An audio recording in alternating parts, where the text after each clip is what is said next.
తిరుమలలో దేవాదాయ శాఖ మంత్రి ఆనం రామనారాయణ రెడ్డి స్వామివారిని దర్శించుకున్నారు. అనంతరం స్వామివారికి మొక్కులు చెల్లించుకున్నారు. ఈ సందర్భంగా స్వామివారికి మొక్కులు చెల్లించుకున్నారు. ఆలయానికి వచ్చిన మంత్రికి అర్చకులు, ఆలయ అధికారులు స్వాగతం పలికారు. స్వామివారి తీర్థ ప్రసాదాలను మంత్రికి అందజేశారు.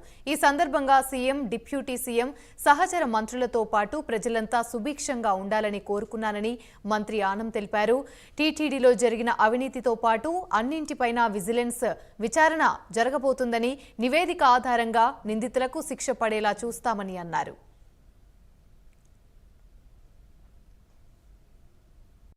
నూతన ప్రభుత్వంలో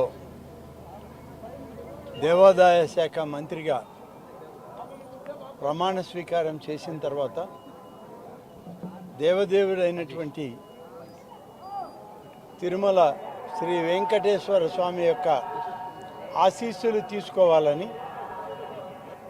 మేమందరం ఇక్కడికి రావడం జరిగింది.